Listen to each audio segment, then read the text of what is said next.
بن ثعلبہ بیان کرتے ہیں لا يزال الناس بخیر ما لم يتحاسدوا، اس وقت تک لوگ خیر کی زندگی، برکت کی زندگی بسر کرتے ہیں جب تک وہ حسد نہ کریں۔ جب وہ حسد کرتے ہیں تو اپنے آپ کو خیر اور بھلائی سے محروم کر لیتے ہیں۔ یہی وجہ ہے حسد ایک بہت ہی بھیانک بیماری ہے۔ ابن المعتز کہا کرتے تھے الحسد داء الجسد، یہ حسد ایک جسمانی بیماری ہے۔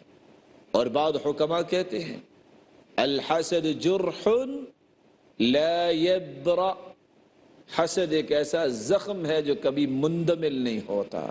وحسب الحسود ما یلقا، اور حاسد کے لیے اتنا ہی کافی ہے کہ جس مصیبت کے اندر وہ چلا جاتا ہے حسد کی وجہ سے، ہر وقت جلن میں، ہر وقت ڈپریشن میں، اور حاسد کے لیے اتنا ہی عذاب کافی ہے جو اس کو حسد کرنے کی وجہ سے دنیا میں ہی مل جاتا ہے۔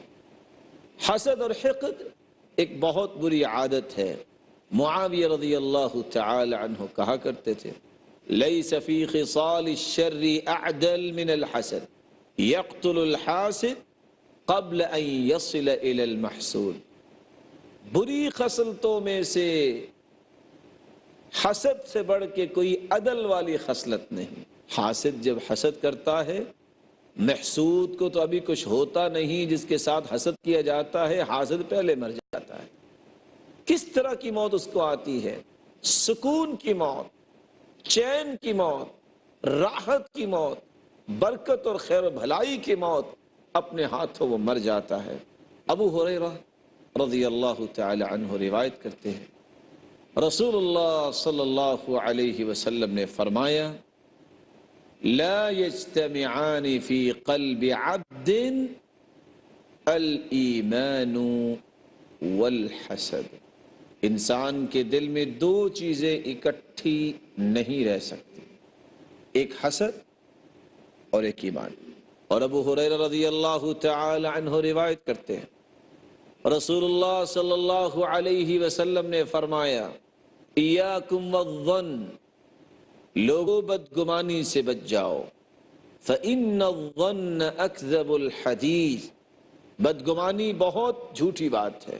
ولا تجسسوا، اور جاسوسی نہ کیا کرو، ولا تحسسوا، اور کسی کے خفیہ معاملات کی ٹو نہ لگایا کرو، ولا تنافسوا، اور مقابلے بازیاں نہ کیا کرو، ولا تحاسدوا، اور آپس میں حسد نہ کیا کرو، ولا تباغضوا، اور اپنے دلوں میں ایک دوسرے کے بارے میں بغض نہ رکھا کرو، ولا تدابروا، اور نہ ہی کسی کی غیبت کیا کرو، وَكُونُوا عِبَادَ اللَّهِ إِخْوَانًا، اور اللہ کے بندے بھائی بھائی بن جاؤ۔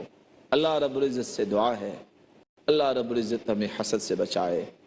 ناظرین کرام، ابھی چند لمحات آؤ، رسول اللہ صلی اللہ علیہ وسلم نے تو یہاں تک فرمایا ان النمیمہ والحقد فی النار لا یجتمعان فی قلب مسلم، چغل خوری اور حسد، اس کی وجہ سے انسان جہنم میں جائے گا۔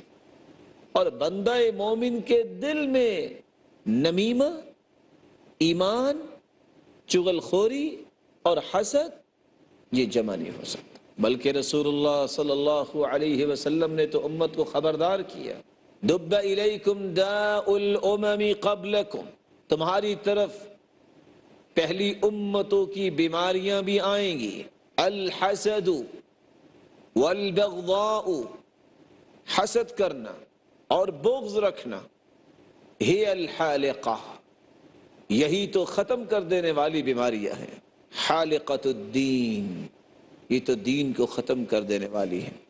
والذی نفس محمد بیدہ، اللہ کی قسم جس کے ہاتھ میں محمد کی جان ہے، لا تدخلوا الجنۃ حتی تؤمنوا، تم جنت میں داخل نہیں ہو سکتے جب تک تم ایمان نہ لے آؤ، ولا تؤمنوا حتی تحابوا، اور تمہارا ایمان مکمل نہیں ہو سکتا جب تک تم آپس میں محبت نہ کرنے لگ جاؤ۔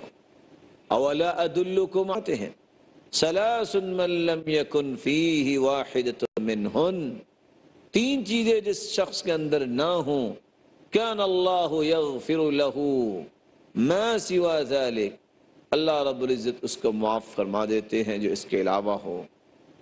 ذالک لمن یشاء، جس کو چاہے۔